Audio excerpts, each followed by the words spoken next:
درمیان میں نماز کی حکم کی پابندی اور اس کی فضیلت کو بیان کیا اور کہا کہ حافظوا علی الصلوات والصلاۃ الوسطی، کہ تم نمازوں کی حفاظت کرو اور خاص طور پر درمیان والی نماز کی، وقوموا للہ قانتین، اور اللہ رب العالمین کے سامنے باادب کھڑے رہا کرو، فإن خفتم فرجالا أو ركبانا، اور اگر تم کو خوف ہے تو پیدل یا سواریوں پر نمازیں ادا کیا کرو، فإذا أمنتم فاذكروا الله كما علمكم ما لم تكونوا تعلمون، اور جب تم امن میں ہو، سکون چین میں ہو، تو اللہ رب العالمین کو اسی طریقے سے یاد کرو جس طریقے سے کہ اللہ نے تم کو سکھلایا ہے، ما لم تكونوا تعلمون، تم کو وہ باتیں سکھلائی ہیں جو تم نہیں جانتے تھے۔ اس آیت، دونوں آیتوں میں اللہ رب العالمین نے نمازوں کی حفاظت اور نمازوں کی پابندی کی تاکید کی، اور تمام نمازوں کے ساتھ ساتھ خاص طور پر درمیانی نماز کی پابندی کا حکم دیا گیا، اور کہا کہ ویسے تو تمام نمازوں کی حفاظت کیا کرو، خاص طور پر درمیان والی نماز۔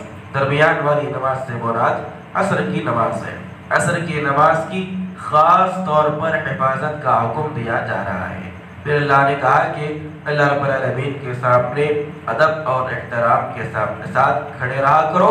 نماز میں ادب کے تقاضوں کو پورا نہ کرنا، یہ اللہ رب العالمین کے ساتھ بے ادبی کا معاملہ کرنا ہے۔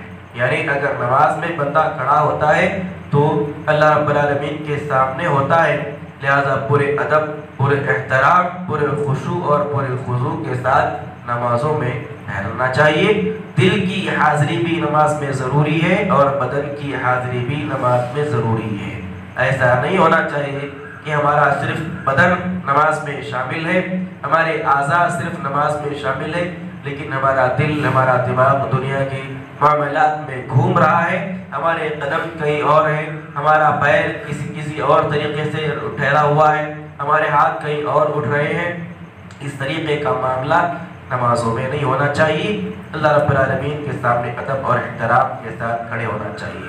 اس کے بعد اللہ نے یہ بات بھی بیان کی کہ نماز تو کسی بھی صورت میں معاف نہیں ہے، چاہے خوف کی حالت ہو یا امن کی حالت ہو۔ اگر دشمن کا خوف ہے، دشمن کا اگر ڈر ہے، ایسی حالات میں بھی لوگوں پر، ایمان والوں پر نماز معاف نہیں ہے۔ جس حال میں ایمان والے ہوں گے اس حال میں نماز ادا کرنا ہے۔ اگر وہ سواریوں پر ہے تو سواریوں پر نماز ادا کرنا ہے، اگر وہ پیدل ہے تو کھڑے ہو کر نماز ادا کرنا ہے۔ بہرحال نماز سے کسی بھی حال میں چھٹکارا نہیں ہے۔ پھر اللہ نے کہا کہ جب امن کی حالت ہو تو اللہ نے تم کو جس طریقے سے نماز پڑھنا سکھلایا ہے اسی طریقے سے تم نماز پڑھا کرو۔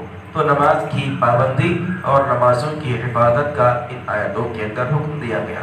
اللہ رب العالمین سے دعا ہے رب العالمین ہم تمام کو قرآن مجید کی آیات کو پڑھنے، سیکھنے، سمجھنے، اس پر عمل کی توفیق عطا فرمائے، آمین۔